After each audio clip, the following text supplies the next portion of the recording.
1 Samuel 1ஆம் அதிகாரம். சீலோவில் எல்க்கானா. எப்ராயிம் மலைநாட்டை சார்ந்த ராமாத்தீம் சோபாமில் எல்க்கானா என்ற ஒருவர் இருந்தார். அவர் எப்ராயிமை சார்ந்த சூப்பின் மகனான தோகுவின் மைந்தனான எலிகூபின் புதல்வனான எரேகாபின் மகன். அவருக்கு அன்னா பெனினா என்ற 2 மனைவியர் இருந்தனர். பெனினாவுக்கு குழந்தைகள் இருந்தனர், அன்னாவுக்கோ குழந்தைகள் இல்லை.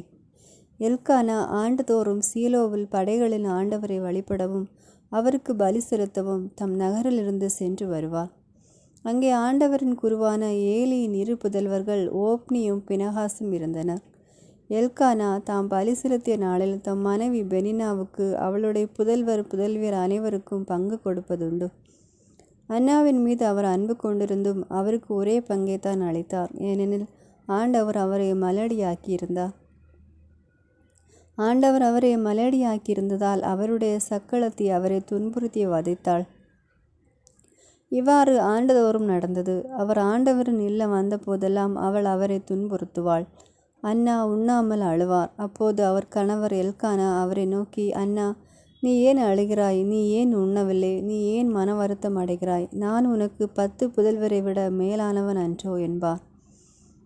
அன்னாவும் ஏலியும். ஒரு நாள் அவர்கள் சீலோவில் உண்டு குடித்த பின் அன்னா எழுந்தார். குரு ஏலி ஆண்டவரின் கோவில் முற்றத்தில் ஓர் இருக்கையில் அமர்ந்திருந்தார். அன்னா மனங்கசந்து அழுது புலம்பி ஆண்டவரிடம் மன்றாடினார். அவர் பொருத்தனை செய்து வேண்டிக் கொண்டது, படைகளின் ஆண்டவரே, நீர் உம் அடியாளாகிய என் துயரத்தை கண்ணோக்கி என்னை மறவாமல் நினைவு கூர்ந்து எனக்கு ஒரு ஆண் குழந்தையை தருவீரானால் அவனை அவன் வாழ்நாள் முழுவதும் ஆண்டவராகிய உமக்கு ஒப்பு கொடுப்பேன். அவனது தலைமேல் சவர கத்தியே படாது. அவர் இவ்வாறு ஆண்டவர் திருமன் தொடர்ந்து மன்றாடி கொண்டிருந்த போது ஏலி அவருடைய வாயை கவனித்தார். அன்னா தம் உள்ளத்தினுள் பேசி கொண்டிருந்தார். அவருடைய உதடுகள் மட்டும் அசைந்தன, குரல் கேட்கவில்லை. ஆகவே ஏலி அவளை ஒரு குடிகாரி என்று கருதினார். ஏலி அவரை நோக்கி, எவ்வளவு காலம் நீ குடிகாரியாயிருப்பாய்? மது அருந்துவதை நிறுத்து என்றான். அதற்கு அன்னா மறுமொழியாக, இல்லை என் தலைவரே, நான் உள்ளம் நொந்த ஒரு பெண். திராட்சை ரசத்தையோ வேறு எந்த மதுவையோ நான் அருந்தவில்லை. மாறாக ஆண்டவர் திருமுன் என் உள்ளத்தை கொட்டி கொண்டிருக்கிறேன்.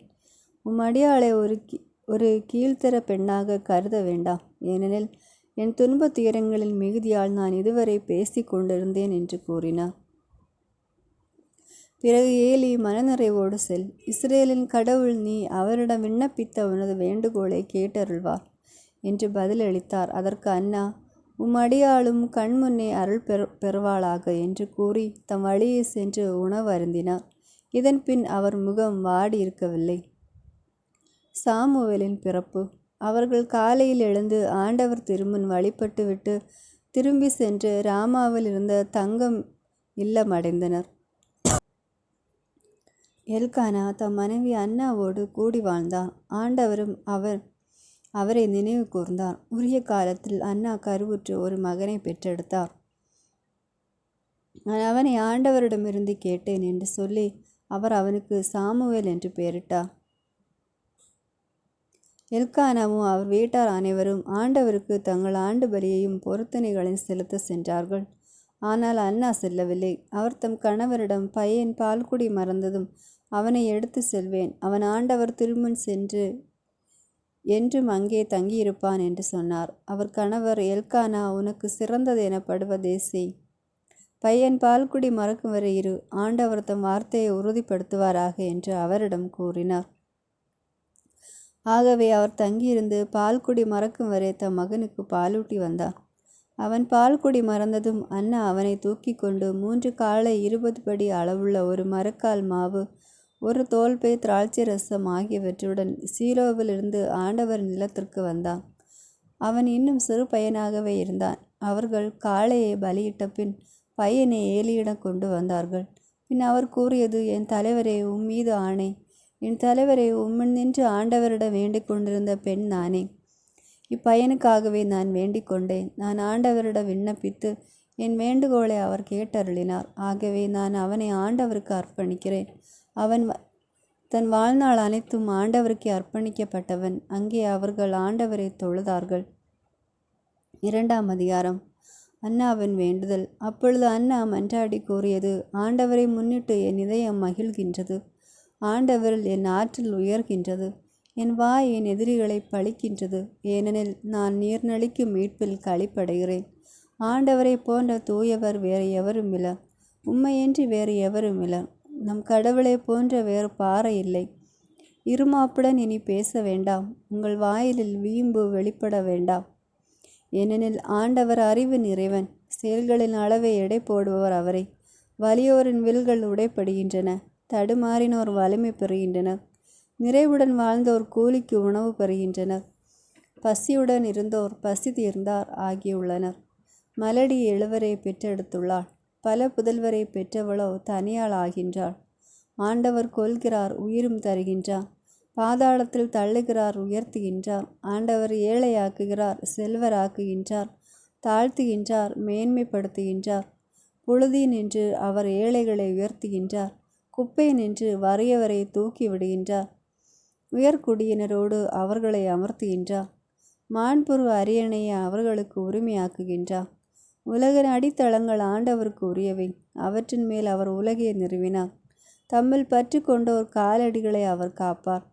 தீயோர் இருளுக்கு இரை ஆவர். ஏனெனில் ஆற்றலால் எவரும் வலியவர் ஆவதில்லை. ஆண்டவரை எதிர்ப்போர் நொறுக்கப்படுவர். அவர் அவர்களுக்கு எதிராக வானில் இடிமுழங்க செய்வார். ஆண்டவர் உலகின் எல்லை வரை தீர்ப்பிடுவார். தம் அரசருக்கு வலிமை தருவார்.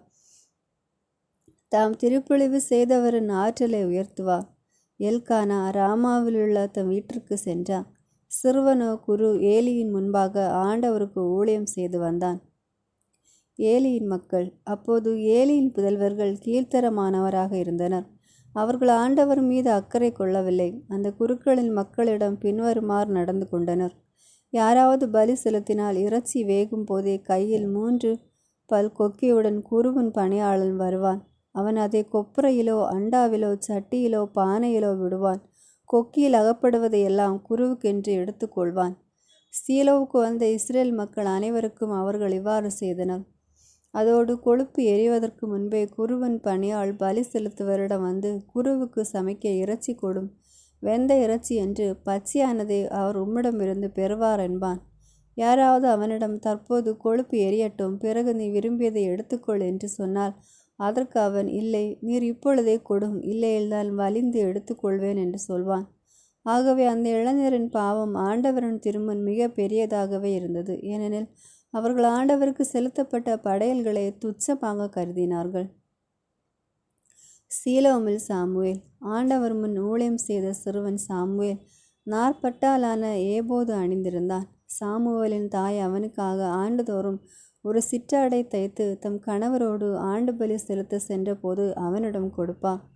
எல்கானாவுக்கும் அவர் மனைவிக்கும் ஏலி ஆசி வழங்கி எல்கானாவை நோக்கி, ஆண்டவர் இப்பெண் வழியாக இவள் அவருக்கு நேர்ந்தளித்தவனுக்கு பதிலாக உனக்கு வழிமரபை அருள்வாராக என்று கூறுவார். பிறகு அவர்கள் தங்கள் ஊருக்கு திரும்பி செல்வர். ஆண்டவர் அன்னாவை கடைக்கண் நோக்கினார். அவர் கருவுற்று 3 ஆண்களையும் 2 பெண்களையும் பெற்றெடுத்தார். சிறுவன் சாமுவேலோ ஆண்டவன் திருமுன் வளரலானான். ஏலியும் அவர் தம் புதல்வர்களும். ஏலி முதிர்ந்த வயது அடைந்தார். தம் பிள்ளைகள் இஸ்ரேலருக்கு எதிராக செய்த அனைத்தையும் சந்திப்பு கூடார வாயிலில் ஊழியம் செய்து வந்த பெண்களோடு தகாத உறவு கொண்டிருந்ததையும் கேட்டறிந்தார். அவர் அவர்களை நோக்கி கூறியது, நீங்கள் ஏன் இவ்வாறு செய்கிறீர்கள்? இவ்வனைத்தும் மக்களிடமிருந்து உங்கள் தீய நடவடிக்கைகளை பற்றி கேள்விப்படுகிறேனே. வேண்டாம் பிள்ளைகளே, ஆண்டவரின் மக்களிடையே பரவி இருப்பதாக நான் கேள்விப்படும் இச்செய்தி நல்லதல்ல. ஒருவர் மனிதனுக்கு எதிராக பாவம் செய்தால் வேறொருவது கடவுளிடம் அவருக்காக பரிந்து பேசலாம். ஆனால் ஒருவர் ஆண்டவருக்கு எதிராக பாவம் செய்தால் அவருக்காக பரிந்து பேசுவோர் யார்? இருப்பினும் அவர்கள் தங்கள் தந்தையின் குரலுக்கு செவி கொடுக்கவில்லை. ஏனெனில் அவர்கள் கொல்லப்பட வேண்டும் என்பது ஆண்டவரின் திருவுளமாக இருந்தது. சிறுவன் சாமுவேல் வளர்ந்து ஆண்டவருக்கு மனிதருக்கு உகந்தவனாய் இருந்து வந்தான். ஏலியின் குடும்பத்திற்கு எதிரான இறைவாக்கு. அப்போது இறையடியார் ஒருவர் ஏலியிடம் வந்து கூறியது, ஆண்டவர் இவ்வாறு கூறுகிறார், எகிப்து நாட்டில் பார்வோன் வீட்டாருக்கு உன் மூதாதை வீட்டார் அடிமைகளாக இருந்தபோது அவர்களுக்கு நான் என்னையே வெளிப்படுத்தினேன். என் பீடத்தில் திருப்பணி புரியவும் தூபம் காட்டவும் என் முன் ஏபோது அணியவும் அவர்களை நான் இஸ்ரேலின் அனைத்து குலங்களினின்றும் தேர்ந்தெடுத்தேன். இஸ்ரேல் மக்கள் எனக்கு செலுத்திய நெருப்பு பலிகள் அனைத்தையும் நான் உன் மூதாதை வீட்டாருக்கே கொடுத்தேன். பின் நானே கட்டளையிட்ட பலிகளையும் படையல்களையும் துச்சமாய் மதிப்பது ஏன்? உன் புதல்வர்களை எனக்கு மேலாக உயர்த்தி என் மக்கள் இஸ்ரேல் செலுத்தும் ஒவ்வொரு படையலிலும் சிறந்தவற்றை எடுத்துக்கொண்டு உங்களையே கொழுக்க வைப்பதேன்? இஸ்ரேலின் கடவுளாகிய ஆண்டவர் கூறுவது, உன் வீடும் உன் மூதாதை வீடும் என் முன்பாக என்றென்றும் ஊழியம் புரிவீர் என வாக்களித்திருந்தேன். ஆனால் தற்போது ஆண்டவர் கூறுவது, இவ்வாக்கு என்னை விட்டு அகல்வதாக.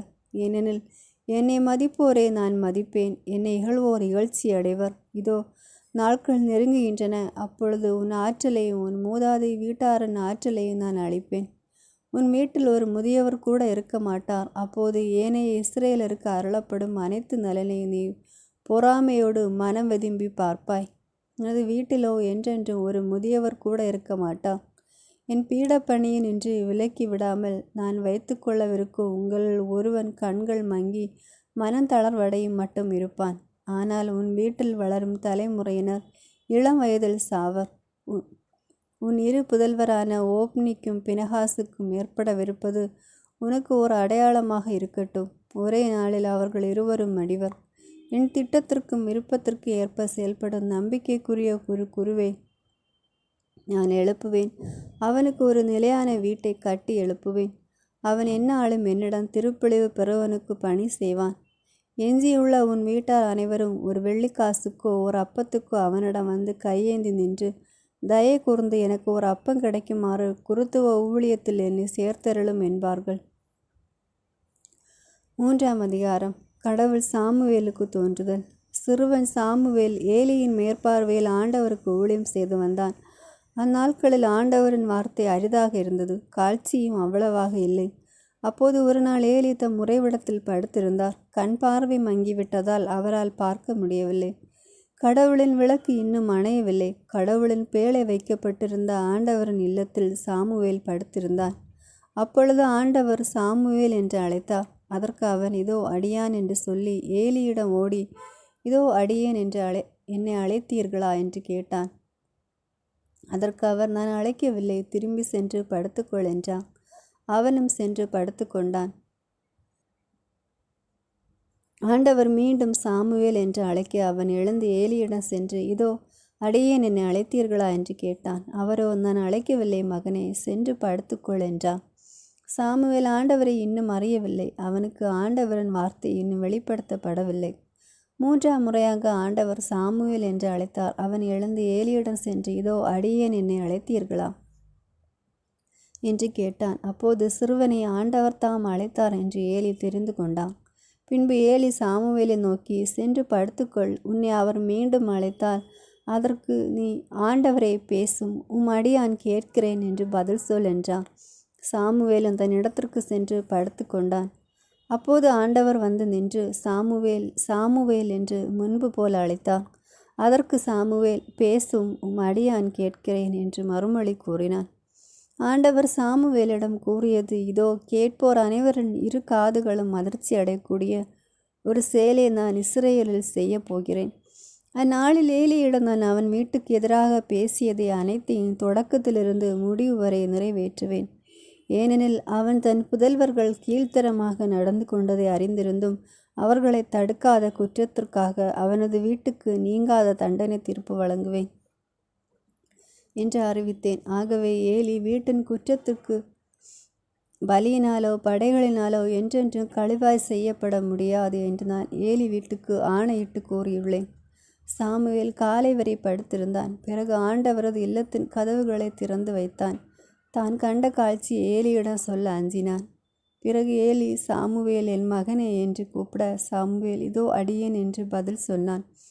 அவர் அவனை நோக்கி, உனக்கு அவர் சொன்ன வார்த்தை என்ன? தயவு செய்து என்னிடம் மறைக்காதே. அவர் உன்னிடம் பேசியதிலிருந்து நீ என்னிடம் எதையாவது மறைத்தால் கடவுள் உனக்கு தகுந்தவாறோ அதற்கு மேலும் செய்வார் என்றார். சாமுவேல் அவருக்கு எல்லாவற்றையும் எடுத்து சொன்னான். அவரிடமிருந்து எதையும் மறைக்கவில்லை. அதற்கு அவர் ஆண்டவர்தான், அவரது பார்வையில் எது நல்லதோ அதை அவர் செய்யட்டும் என்றான். சாமுவேல் வளர்ந்தான். ஆண்டவர் அவனோடு இருந்தார். சாமுவேலது வார்த்தை எதையும் அவர் தரையில் விழவிடவில்லை. சாமுவேல் ஆண்டவரின் இறைவாக்கினராக நியமிக்கப்பட்டு விட்டார் என்று தான் முதல் பெயர்சேபா வரையிலும் அனைத்து இஸ்ரேலரும் அறிந்து கொண்டனர். ஆண்டவர் மீண்டும் சீலோவில் தோன்றினார். அங்கேதான் சாமுவேலுக்கு ஆண்டவர் தம் வார்த்தையை வெளிப்படுத்தினார். 4ஆம் அதிகாரம். உடன்படிக்கை பேழை மீட்கப்படல். அதை சாமுவேல் இஸ்ரேலர் அனைவருக்கும் எடுத்துரைத்தார். இஸ்ரேலர் பெலிஸ்தியருக்கு எதிராக போர் தொடுத்து எபனேசரில் பாளையம் இறங்கினர். பெலிஸ்தியரும் அபேக்கில் பாளையம் இறங்கினர். பெலிஸ்தியர் இஸ்ரேலுக்கு எதிராக அணிவகுத்து செல்ல போர் மூண்டது. பெலிஸ்தியர் இஸ்ரேலரை முறியடித்து அவர்கள் 4000 பேரை போர்க்களத்தில் வெட்டி வீழ்த்தினர். வீரர்கள் பாளையத்திற்கு திரும்பிய போது இஸ்ரேலின் பெரியோர் கூறியது, இன்று பெலிஸ்தியரிடம் நம்மை ஆண்டவர் தோல்வியுற செய்தது ஏன்? ஆண்டவர் உடன்படிக்கை பேழையை சீலோவின் என்று நம்மிடையே கொண்டு வருவோம். அது நம்மிடையே வந்தால் நம் எதிரிகள் கையினின்று நம்மை காக்கும். ஆகவே வீரர்கள் சீலோவுக்கு ஆட்களை அனுப்பி கெருவுகளின் மீது வீற்றிருக்கும் படைகளின் ஆண்டவரது உடன்படிக்கை பேழையை அங்கிருந்து கொண்டு வர செய்தனர். ஏலியின் 2 புதல்வர்களான ஓப்னியும் பினகாசும் கடவுளின் உடன்படிக்கை பேழையோடு இருந்தனர்.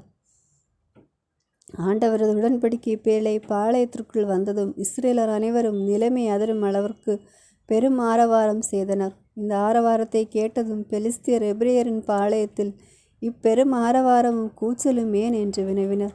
ஆண்டவரது உடன்படிக்கை பேழை பாளையத்தினுள் வந்து விட்டது என்று அறிந்து கொண்டனர். அப்போது பெலிஸ்தியர் பேரச்சம் கொண்டு, கடவுள் பாளையத்திற்குள் வந்து விட்டார், நமக்கு ஐயோ கேடு, இதற்கு முன்பு இப்படி நேர்ந்ததே இல்லை, நமக்கு ஐயோ கேடு, இத்துணை வலிமை மிகு கடவுளிடமிருந்து நம்மை காப்பவர் யார்? இக்கடவுள்தான் எகிப்தியரை பாலை நிலத்தில் பல்வேறு வாதைகளால் துன்புறுத்தியவர். பெலிஸ்தியரே, துணிவு கொள்ளுங்கள், ஆண்மையோடு இருங்கள். எபிரேயர் உங்களுக்கு அடிமைகளாக இருந்தது போல நீங்களும் எபிரேயருக்கு அடிமைகளாக ஆகாதபடிக்கு ஆண்மையோடு போரிடுங்கள் என்றனர். பெலிஸ்தியர் மீண்டும் போர் தொடுத்தனர். இஸ்ரேலர் தோல்வியுற அவர்கள் ஒவ்வொருவரும் தன் கூடாரத்திற்கு தப்பி ஓடினான். அன்று மாபெரும் உயிர்ச்சேதம் ஏற்பட்டது. இஸ்ரேலில் 30,000 காலாட்படையினர் மாண்டனர். கடவுளின் பேழை கைப்பற்றப்பட்டது. ஏலியின் 2 புதல்வர்கள் ஓப்னியும் பினகாசும் மாண்டனர். ஏலியின் இறப்பு. போர்க்களத்தில் நின்று பென்யமின் குலத்தின் ஒருவன் ஓடி சென்று அன்றே சீலோவை அடைந்தான். அவன் ஆடைகள் கிழிந்திருந்தன, தலையோ புழுதி படிந்திருந்தது. அவன் வந்தபோது ஏலி வழியோரம் ஓர் இருக்கையில் அமர்ந்து காத்து கொண்டிருந்தார். ஏனெனில் கடவுளின் பேழையை பற்றி அவர் உள்ளம் கலக்கமுற்றிருந்தது. அம்மனிதன் நகரில் வந்து செய்தியை அறிவித்த போது நகர் முழுவதும் அழுதது. அழுகையின் குரல் கேட்ட ஏலி, ஏன் இந்த கூக்குரல் என்று வினவ, அம்மனிதன் விரைந்து சென்று ஏலிக்கு செய்தியை தெரிவித்தான். அப்போது ஏலியின் வயது 98. கண் பார்வை மங்கியிருந்ததனால் அவரால் பார்க்க முடியவில்லை. அம்மனிதன் ஏலியை நோக்கி, நான் போர்க்களத்திலிருந்து வருகிறேன், இன்றுதான் அங்கிருந்து ஓடி வருகிறேன் என்று சொல்ல, அதற்கு ஏலி, மகனே, செய்தி என்ன என்று வினவினார். அதற்கு தூதன், இஸ்ரேலர் பெலிஸ்தியர் முன் புறமுதுகிட்டு ஓடினர். மேலும் மக்களிடையே பெரும் உயிர்ச்சேதம் ஏற்பட்டு விட்டது. 2 புதல்வர்கள் ஓப்னியும் பினகாசும் ஆண்டனர். கடவுளின் பேழையும் கைப்பற்றப்பட்டு விட்டது என்று சொன்னான். கடவுளின் பேழை பற்றி அவன் சொன்னதும் அவர் தம் இருக்கையை நின்று பின்புறம் கதவருகே விழுந்து கழுத்து முறிந்து இறந்தார். ஏனெனில் அவர் வயது முதிர்ந்து உடல் பெருத்தவராயிருந்தார். அவர் இஸ்ரேலருக்கு 40 ஆண்டுகள் நீதி தலைவராயிருந்தார். பினகாசு மனைவியின் இறப்பு. அப்பொழுது பினகாசின் மனைவியான அவருடைய மருமகள் நிறை கர்ப்பிணியாய் இருந்ததால் கடவுளின் பேழை கைப்பற்றப்பட்டதையும் தன் மாமனாரும் கணவரும் இறந்துவிட்டதையும் கேட்டு அவள் பேர்கால வேதனைக்குள்ளாகி குனிந்து மகவை பெற்றெடுத்தாள். அவள் சாகும் தருவாயில் இருந்தபோது அவள் அருகில் இருந்த தாதியர் அவளை நோக்கி, அஞ்சாதே, நீ ஒரு மகனை பெற்றெடுத்துள்ளாய் என்று கூறினர். அவளோ அதற்கு மறுமொழி கூறவில்லை, அதை பொருட்படுத்தவும் இல்லை.